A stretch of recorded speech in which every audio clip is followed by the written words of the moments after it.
Bonjour, c'est Amélie, j'espère que vous allez bien. On se retrouve pour une vidéo afin de savoir comment on peut devenir auteur et être publié. Je me permets de faire cette vidéo parce que j'ai d'abord été docteur en droit et j'ai eu de très mauvaises surprises. Autant j'ai eu des publications dans des revues juridiques, autant au niveau de l'édition, j'ai eu de très mauvaises surprises et jusqu'à avoir la chance par contre là d'être publié réellement, donc sur le secteur de la spiritualité et du développement personnel. Et donc ce parcours m'a permis de savoir comment il faut faire pour pas se faire avoir. Et j'avais aussi envie de faire cette vidéo parce que je connais nombre d'entre vous qui aimeraient bien écrire ou créer un jeu de cartes. Donc je voulais vous faire gagner du temps en vous délivrant tout de suite l'information qui est nécessaire parce que moi j'ai dû chercher avant de trouver le bon éditeur. Donc il faut comprendre qu'il y a 3 façons de se faire éditer. Alors on a ce qu'on appelle, je vais commencer par celui que j'aime le moins, que tout le monde vous déconseillera forcément à mon sens, c'est de prendre un éditeur à compte d'auteur. Car ce sera généralement des grands groupes pourtant, je ne peux pas citer de nom mais en général, voilà, il y a des noms qui sont assez connus. Et ils vont vous demander une rémunération pour pouvoir vous faire publier. Ils vont vous faire miroiter aussi qu'ils ont un grand réseau de distribution. Mais soyons logiques. A priori, vous êtes auteur. C'est plutôt à vous d'être rémunéré. Et quel intérêt aurait cette maison d'édition à distribuer l'ouvrage alors que vous l'avez payé largement pour faire éditer votre ouvrage? Souvent, les sommes peuvent aller au-delà de 2 000 € demandés. On a largement de quoi amortir une publication et une diffusion. Généralement aussi, ça c'est un libraire qui me l'a appris. J'émets des réserves puisque je n'ai pas eu confirmation, mais en discutant avec un libraire, on m'a dit aussi que généralement pour placer votre livre, dès lors, ces mêmes maisons vont demander à être payées. Donc, certains libraires savent que il n'y a pas eu non plus de comité de lecture. Donc en général, ils refusent. Donc finalement, vous aurez payé quelque chose qui sera certainement pas vendu, tout simplement. En tout cas, si vous regardez pas mal de vidéos, si vous vous renseignez autour de plusieurs personnes qui écrivent, effectivement, tout le monde vous dira la même chose. Évitez plutôt les comptes d'auteur. Après, évidemment, si vous arrivez donc à trouver une maison d'édition à compte d'éditeur, voilà, ça c'est le top.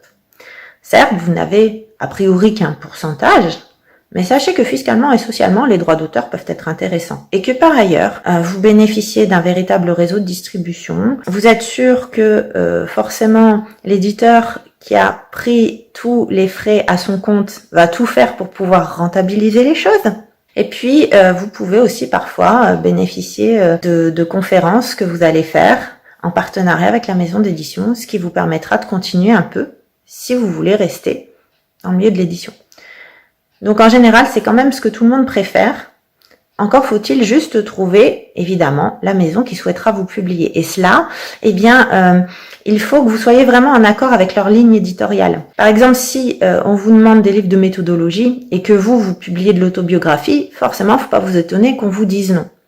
Donc on reviendra sur tout ça, ne pas se décourager et aussi comment écrire, mais ça j'y reviendrai après. Alors si vous ne parvenez pas à vous faire publier donc par une maison à compte d'éditeur, alors il vous reste l'auto-édition.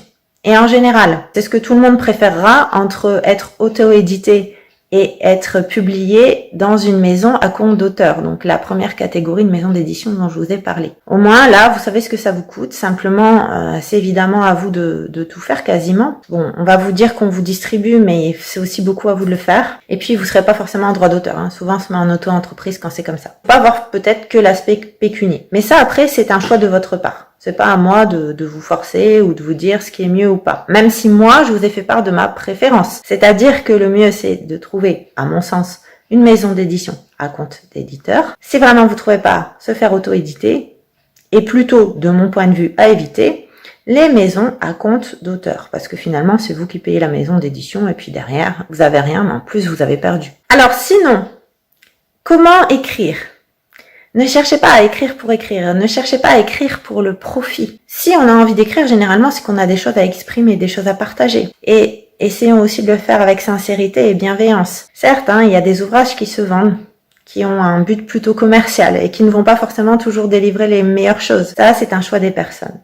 Mais je pense que si on reste sincère dans notre démarche, alors ça peut finir par être intéressant. Et dans tous les cas, on est toujours dans de bonnes énergies de bienveillance. Donc on a plus de chances de mieux concrétiser ces projets de la sorte. Et donc ne cherchez pas à écrire pour écrire, c'est-à-dire que si vous n'êtes pas inspiré, peut-être que c'est pas le bon moment, tout simplement. Soit on a quelque chose à exprimer, soit pas. Si par contre vous pensez vraiment que vous avez réussi à faire quelque chose qui tient la route, ne vous découragez pas si vous envoyez vos manuscrits et que l'on vous dit non. Donc on peut vous dire non pour les raisons que je vous ai exprimées tout à l'heure, c'est-à-dire que tout simplement si vous ne correspondez pas à la ligne éditoriale de la maison d'édition, évidemment qu'on va pas vous publier. Mais quelque part c'est pas contre vous, c'est juste que ça correspond pas à ce qu'ils font, tout simplement. Et puis ensuite, parfois on peut se décourager juste avec un seul non.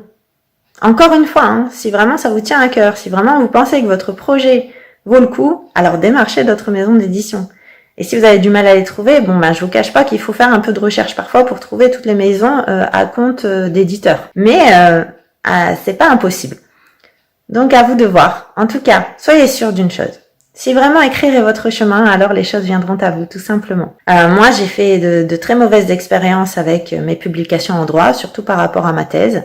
Je suis vraiment tombée, excusez-moi, sur des escrocs. Au niveau des revues juridiques, par contre, ce que j'écrivais, quand c'était bon, c'était accepté. Quand c'était pas bon, c'était rejeté. Maintenant, ma véritable chance, c'est plutôt de publier dans la spiritualité où j'ai trouvé des maisons qui tenaient davantage la route. Et évidemment, je suis très contente.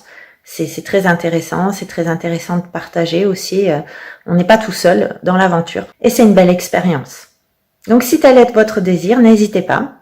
Soyez juste prudents. Je voulais vous donner ces quelques arguments pour que vous sachiez comment faire parce que autour de moi, il y a des gens qui veulent créer des livres, des jeux de cartes. Donc, je ne peux que les encourager.